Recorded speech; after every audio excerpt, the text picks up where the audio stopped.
这个光棍节就要到了，现在大家提到这个节日，第一反应已经不是它的本来定义了，现在更多就是代表 shopping 的狂欢嘛。但是现在可能中国真的要认认真真的庆祝这个光棍节了，因为它真的是越来越名副其实了。根据中国第7次全国人口普查的数据显示呢，中国男女比例严重的失衡，相差3490万，也就是说相当于快整个加拿大的人口了。更有意思的是，如果你单看老龄人口来说的话，咱就说65岁以上，女性人口比男性人口反而更高，这就说明在年轻人口中，男女比例其实差距更大，而且是越年轻，男女失衡比例越高。那今天我就想娱乐性的来畅想一下，中国这3000多万男光棍的未来和可能带来的解决办法。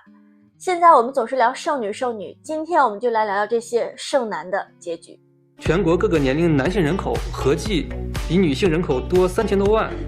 那么其中20到40岁适婚年龄的男性呢，比女性大概多了1752万人，那性别比呢是108.9。那么青年当中呢，男多女少问题是面临的一个现实问题。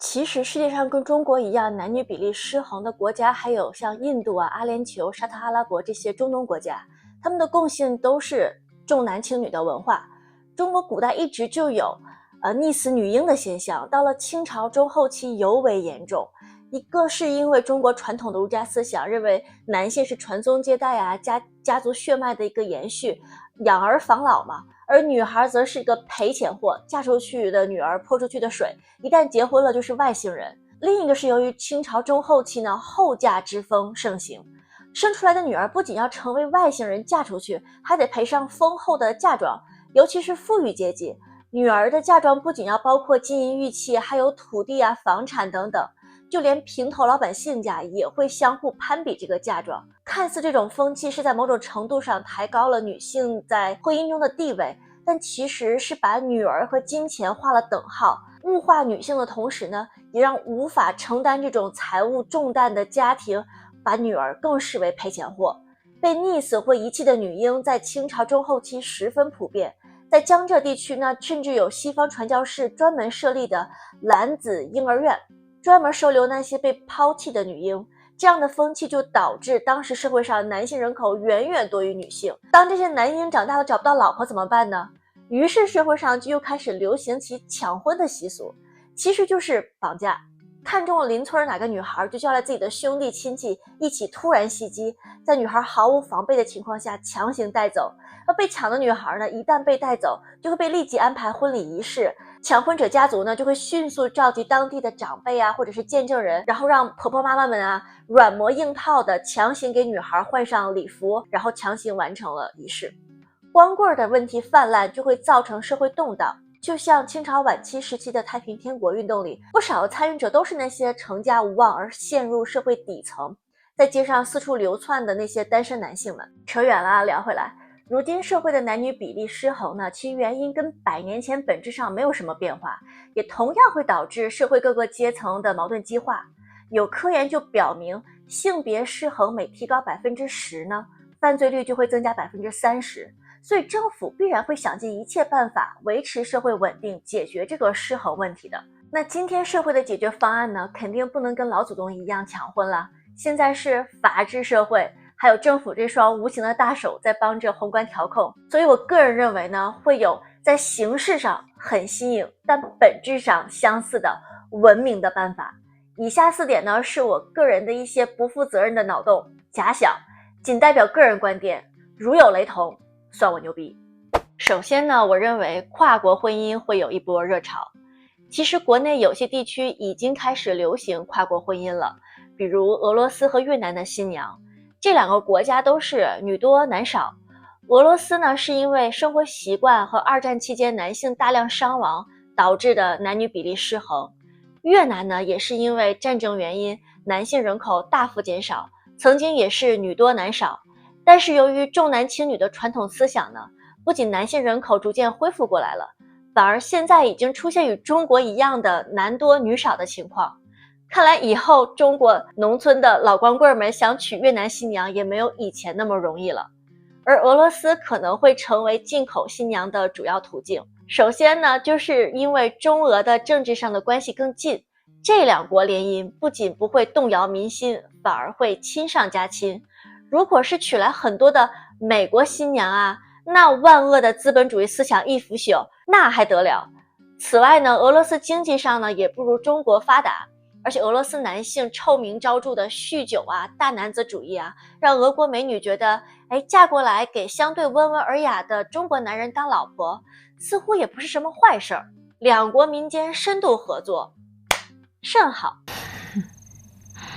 臣妾觉得极好。第二个脑洞呢，就是支持晚婚，但鼓励未婚生育，政府补贴。反正现在晚婚甚至不婚和未婚生育的现象越来越普遍，大众呢对其接受度也逐渐变得宽容，甚至我看最近有人在讨论一夫一妻制是不是反人性。那政府为了维持社会稳定，促进人口均衡发展，可以进一步的鼓励这种观念啊，婚姻不再是生育的前提，而逐渐变成一种个人选择。把婚姻和生育分开，你可以不用跟一个人搭伙过一辈子，但是你可以选择在什么人生阶段孕育自己的下一代。而且如果政府可以在政策上支持的话，比如对单亲或未婚生育的父母提供育儿补贴啊，幼儿园和学校呢提供更多的生活服务，为未婚父母提供与已婚父母相同的产假和育儿假待遇等等，税收上呢也可以给予一些相对的优惠政策。然后最重要的也是中国政府最擅长的，就是煽动舆论的支持。太医院的嘴都长着同一条舌头。你打消了社会的偏见和歧视，新观念才有足够的土壤孕育嘛。第三个呢，就是允许同性婚姻，改革婚姻法，对非传统婚姻形式更加的宽容。马克思和恩格斯呢，在其著作中对婚姻制度是进行了批判的，认为婚姻是建立在私有制基础上的制度，会导致性别不平等和压迫。但是对同性婚姻的态度却并不明确，所以同性婚姻合法化理论上是不会对社会主义造成威胁的。如果同性婚姻能促进社会长治久安，让民心对党的宽容和先进性感恩戴德，那我觉得未来未尝不是或可实施的一步棋。第四个就是送老婆下基层，城市女嫁农村郎，南水北调，主打的就是一个资源再分配。城市大龄剩女是挑三拣四，农村大龄青年寻寻觅觅又娶不到老婆，国家呢便可以借促进城乡均衡发展的理由，将城市女性资源下派到农村，带动农村经济、文化和教育的发展，来一个乡村振兴战略。经济上呢，再提供一定的补贴和优惠政策，比如包就业、包分配、落户政策、住房补贴、子女教育等等。有钱能使鬼推磨，反正现代人有这么多的痛点，随便抓几个就能让不少人心动，不就是搭伙过日子吗？哪有生存重要啊？以上这些呢，都是我纯的脑洞，非常不客观，全是 bias，